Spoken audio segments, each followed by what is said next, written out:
Amigos, estamos de vuelta en el programa. Más de 18.000 escuelas interculturales bilingües atenderán a niños indígenas. Es una buena noticia, es una buena iniciativa, pero nos preguntamos si luego de 40 años deberíamos estar en mejor situación en cuanto a respuestas a las necesidades educativas del área rural.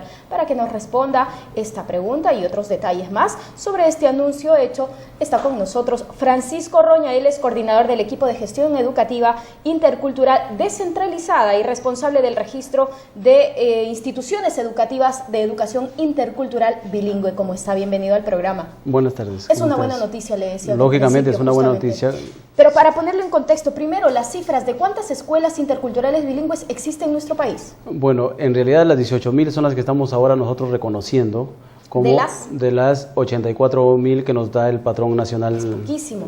En realidad pareciera poquísimo, pero en el fondo más bien es un avance significativo, porque en los últimos años no hemos tenido la información de cuántas escuelas, si bien es cierto, contaban con alguna resolución reconocidas como bilingües, pero eso era en los años 70, 75, 80 fueron creados, pero la dinámica de las acciones de personales de reasignación de maestros, contratación, etcétera, es decir, como que se fue perdiendo porque el maestro que llegaba ya no era bilingüe, sino era castellano hablante.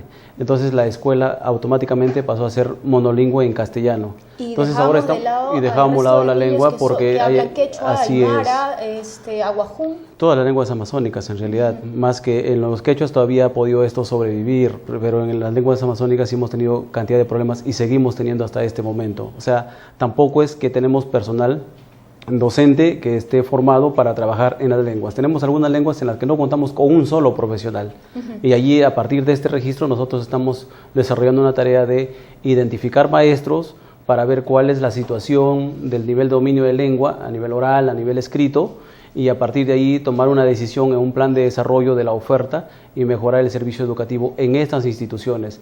Empezaremos esto será de manera progresiva, pero esperamos que, por ejemplo, en este año, con 4.000 escuelas que están identificadas para trabajar con el programa estratégico de logros de aprendizaje, más 1.173 que están identificadas para trabajar con el programa de redes rurales y otras que van a ser atendidas por asistencia directa con los especialistas que tenemos en la UGEL, iremos dando los primeros pasos para poder desarrollar la educación de calidad y con pertinencia para esta realidad que hemos identificado. Sí, justamente porque ustedes, digamos, pertenecen a la Dirección General de Educación Intercultural Bilingüe y Rural, ¿no es cierto? Que en coordinación con la Dirección General o con la Dirección Regional de Educación y en coordinación con las UGELs es que están llevando a cabo este proyecto. Sí, un mandato de nuestra dirección justamente es diseñar la política educativa de educación intercultural bilingüe.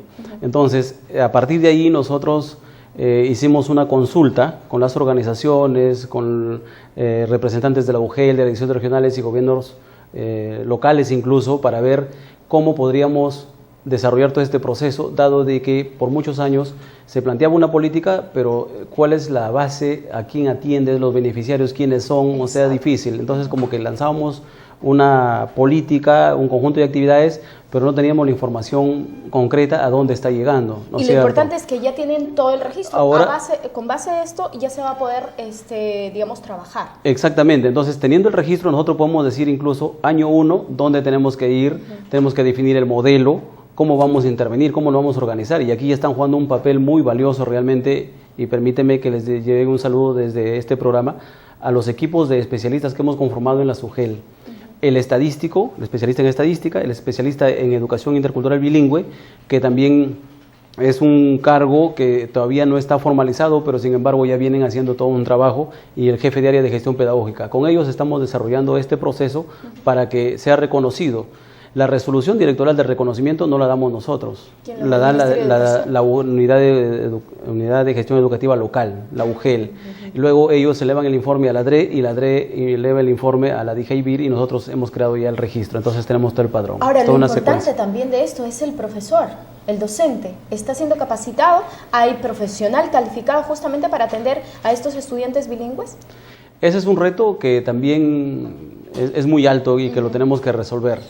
Nosotros sí hemos venido desarrollando programas de capacitación, de formación en educación intercultural bilingüe, pero tampoco estábamos seguros si esa formación estaba llegando a los maestros que justamente se encuentran en estas instituciones educativas.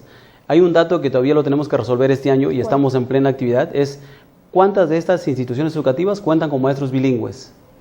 Y donde hay instituciones bilingües, o sea, porque los niños hablan en lengua originaria y tienen todo el derecho de que el proceso se desarrolle en ambas lenguas y de calidad y pertinencia, entonces ahí tenemos que este proceso de identificación de maestros nos va a decir, señores, en esta institución educativa tenemos 2 maestros, uno es monolingüe castellano y el otro es bilingüe, entonces tendremos que hacer un trabajo de sensibilización con el docente monolingüe castellano, pero a la vez tenemos que proponer el proceso de aprendizaje de la lengua originaria, porque si no conoce la lengua, ¿cómo puede trabajar con sus estudiantes? No podría desarrollar procesos pedagógicos. Al inicio, ¿no? justamente por eso hacía la pregunta, ¿no? Si después de 40 años, digamos, se ha mejorado la educación intercultural bilingüe, además, y rural, ¿no es así? Porque, por ejemplo, desde el 72 en la Ley General de Educación, digamos, se ha contribuido con una instancia de educación bilingüe, ¿no? Y esta se ha ido cambiando justamente de nombre, con instancias, y ahora normalmente ha llegado a la Dirección General de Educación Intercultural Bilingüe y Rural, ¿no? Pero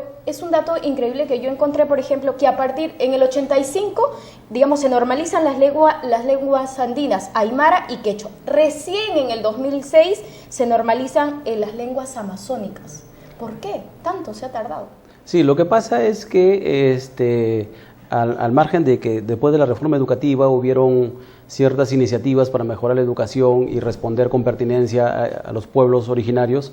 Después como que se le dio mucho énfasis al castellano como lengua franca, lógicamente tenemos que comunicarnos todos a nivel nacional y la lengua franca es el castellano, pero se olvidó que en cada uno de nuestros pueblos tiene una lengua en la cual ellos se comunican y se desarrollan, y que no es solo la lengua, sino que detrás de la lengua está la cultura, porque la lengua es un medio para expresar la cultura, para recuperar sus saberes, para poder relacionarse, para explicar la cosmovisión del mundo. Entonces eso no se hizo, y sabiendo que la normalización de la lengua es un requisito principal, porque sin ello no puedes sacar libros, por ejemplo, para que puedan leer, no podemos capacitar a los maestros, es decir, si no sabemos cuál es el alfabeto y no tenemos una guía de cómo usar el alfabeto, entonces ¿cómo podemos trabajar el resto? Por eso que nosotros en los últimos años estamos insistiendo en este proceso de normalización. Lógicamente que no es fácil porque hay problemas de grafías, fonemas, un contexto frente al otro, por más que sean ashánica, el otro dice yo soy ashénica, etcétera.